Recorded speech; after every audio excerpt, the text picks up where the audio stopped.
first. Yeah. Okay, are you good? You're good. Okay. Well, good evening. I'm Mary Ludwig, and I live here in Lakeview with my husband and our two daughters. Our oldest is grown. I work at Iowa Central Community College as the Executive Director of Development and Alumni. I am here tonight with my Hometown Pride hat on, and am excited to share more information with you about the proposed Lakeview Community Center. The proposal that we're going to share with you tonight is something that we've spent a considerable amount of time on for the last 5 years. And before we get to the bulk of the presentation, I do want to say thank you to all of our Hometown Pride Committee that has worked on this project. We've had a separate committee from our Hometown Pride Board. Brett Muggenberg has been instrumental in that. Vicki has shared time with us as to give us her input, and then Tammy Moeller as well. So thank you for being a part of that, along with the other members. So the Lakeview Hometown Pride Committee has worked on this because of many of the voices that we have heard from in the last couple of years. If we flip the calendar back to the summer of 2016, the very first community survey for this project was conducted to gather input on what if this project and other projects were a priority for the Lakeview Hometown Pride Board Committee. Results showed from that survey that a community center was a top priority, and along with tourism promotion as well. In the last 5 years, Hometown Pride has accomplished many projects with the support of our City Council and other community volunteers. These include projects like the splash pad here in our community park, the bike arch restoration project, and most recently the new Speaker Park walking path that we have just right up the road. So while these projects were being completed, Hometown Pride never lost sight of the request from our community to do some research on the possibility of a community center. A community center in Lakeview has the potential to be the next building block of Lakeview's success story. It will be another step in building a community that provides amenities desired by our residents and by our visitors. The community center helps us live the mantra, the Lakeview lifestyle. One of the key reasons that we are able to be here tonight actually happened just last year. So last year in 2019, Hometown Pride was successful in earning the prestigious Iowa Great Places designation. This program, which is through the Iowa Department of Cultural Affairs, supports development of new and existing infrastructure to cultivate the unique and authentic cultural qualities of those designated communities. When we applied, we were required to submit a community vision plan. Lakeview's community vision identified 3 goals, which I share with you on the slide tonight. Those were projects to enhance water quality and the protection of our beautiful Black Hawk Lake, enhancement of Lakeview's downtown business district, and construction of a community center. These goals were identified through a community-wide survey that was conducted in the spring of 19, specifically for the purpose of acquiring data for that Great Places application. That survey found that a majority of respondents were favorable towards all 3 of those projects you see listed there and I just referenced. The Iowa Great Places designation opens the door for Lakeview to receive grant funding towards just one project. On average, that grant is $210,000. That's based on the history of those awarded an Iowa Great Places grant for a brick and mortar project such as a community center, which is a great fit for the community. Grants are available up to about $400,000, and we anticipate applying for $350,000. So as mentioned just a few moments ago, the Hometown Pride Committee began exploring the option of a community center several years before the application of the Great Places grant that I just referenced. Throughout that time, our group has undertook many forms of research, including that community survey from last year. Some of the research involved travel to other venues in Sioux Center, Orange City, Everly, and Webster City. The slide you see here is the main entrance to the center that was just created in Webster City. The committee also required insight into our local market through a comparative analysis of venues in the regional area. And we didn't stop there. Research for this project was also performed by experts outside of the committee. Further comparative analysis of local and regional venues were compiled by the Farm, Food, and Enterprise Development Team at Iowa State University Extension and Outreach. A feasibility study was conducted by a professional consultant to determine how area businesses would use a community center here in Lakeview. Also, students from the University of Iowa College of Engineering drafted a design and an overall plan for the center as their capstone project. It was very impressive. Their design incorporated the green infrastructure such as an infiltration basin and a bioswale while being mindful of our budget, which we appreciated. Further insight into the project was provided by Kimberly Tiefenthaler and Darcy Swan with the Iowa Small Business Development Center. We intentionally partnered with experts that could give us the facts and help us verify our business plan numbers. Our goal was to dig deep into the numbers to be certain that our financial plan is realistic and also attainable.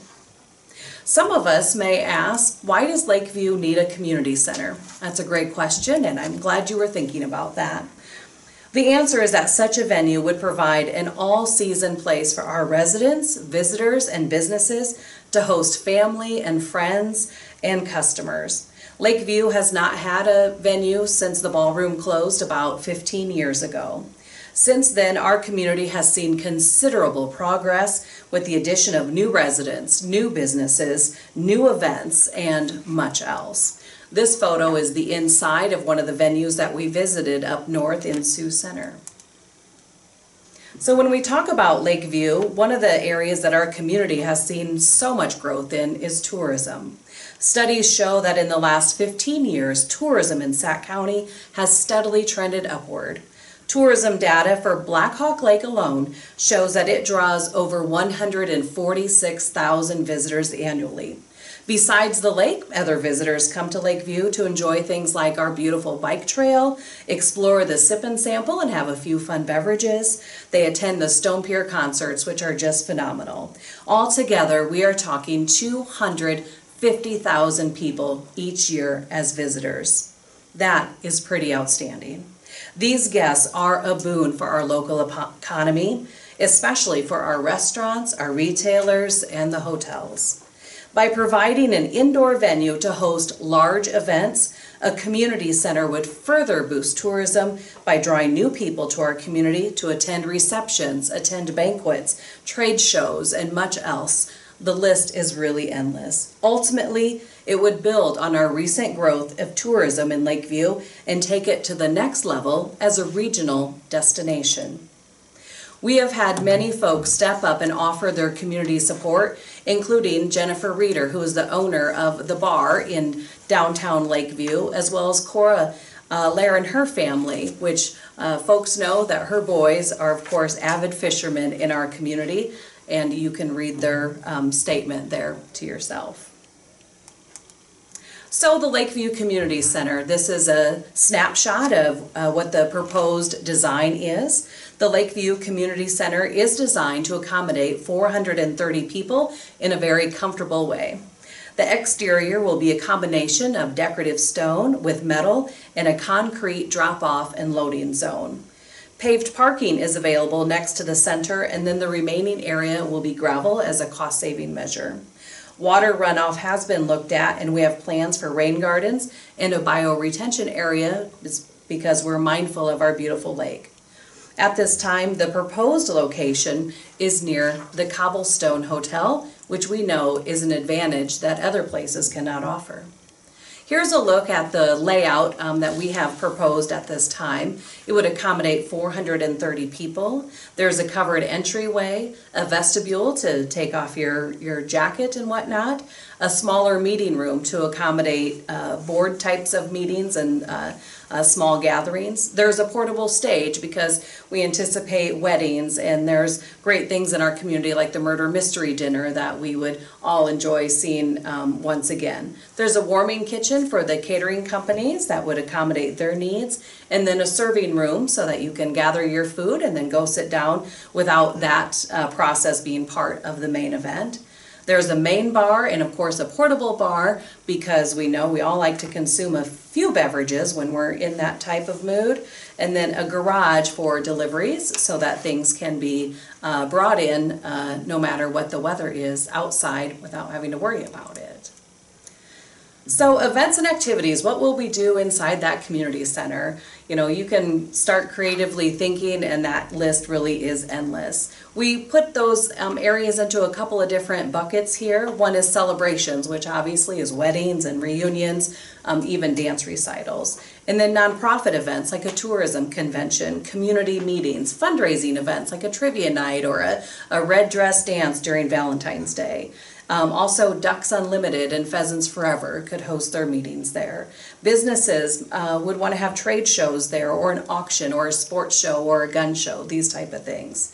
On the cultural side of things, it could be a backup location for bad weather during those Stone Pier concerts, because Mother Nature does not always cooperate with us, and for the sip and sample. We could have something like the murder mystery dinner there, and also holiday parties, because it is kind of fun to get dressed up once in a while. So those are the real fun activities that could happen there. The list is endless, but we don't want to be here all night. So that brings us to the operations of the community center. That's an important piece of our plan, and that is that it would be governed by a board of directors. These would be a volunteer position that folks could apply for through the city to be on. There would be a general manager, folks to help at the bar, and then custodian help as well. City Hall will handle the book reservations. The rental fee is proposed at $750 for the entire facility and $100 for the meeting room. It will also operate in the black based on the projections that we have. And then the proposed rental fees, I want to share with you that they were determined by a comparative analysis of rents that are charged by other local venues with similar capacities and amenities, such as a hotel nearby. It also should be noted that renters would not be allowed to bring in their own alcohol for the event, because that is a source of revenue for us, and it's against Iowa law as well. So our research shows that alcohol sales will provide a portion of the revenue for the center, and all of those projected revenues from the rental fee and alcohol sales, along with expenses of the wages, utilities, and so on, have been entered into a financial pro forma. Those numbers are calculated, and projected usage are based on all that data compiled from our consultant, the ISU extension team, and also our own research. So those projections show that in the first year of operation, the community center's venues would exceed expenses by over $11,000. So that means in year one, we would operate profitably. Of course, we're always interested in just a little bit more detail about the expenses and the revenues. So these two pie charts break that down into some simplified buckets. On the expense side of things, personnel runs about $40,000. Liquor purchasing is $19,000. Marketing, we have a healthy budget for that at $10,500. Maintenance, right around $8,000, because we'll need the snow removed and the rock brought in and those type of things. Sales tax, $7,700. Utilities, right around $4,500. Insurance is $4,000, and then technology around $1,800 for a total of $99,364. So then on the revenue side of things, receptions, 15 of those would bring in $65,250. 9 special events would be $20,500. 59 meetings would be $15,800. A few family events thrown in there is $3,800. Trade shows at $52.50, and then one other event at $300. That brings us at $110,900 for the revenues, which exceeds expenses. So we can't have all of that fun unless we get a building built, and so we're going to need a few things dollar-wise to make that happen. So I'll walk through those numbers with you as well. On the investment side of things, the building, which is proposed to be 120 by 100, would be right about $1 million to get that constructed. The parking lot, which is mainly rock, is $100,000. A green design comes in at $67,000. We need to throw some technology in there because we want to have the capability to have slideshows and PowerPoints and whatnot, so that's $30,000. Engineering fees are 2.5%, which comes in just under $35,000, and also contingency fees at $118,000. The land purchase is $50,000, and then setup costs, because we'll need some tables and chairs and linens and those things, and that's $50,000. So then we end up just about right under $1.5 million. So we're going to need some dollars to pay for that. So here's the answer to where those monies will come from. The tax increment financing dollars, $500,000. The Great Places grant is $350,000. Also, we have numerous other grants that we will apply for, and we feel very confident about receiving those based on our history and the track record we have with other grants. That's $528,000. And then fundraising at $200,000. So that brings us at the price that we would need in order to get everything paid for to get this project up and going.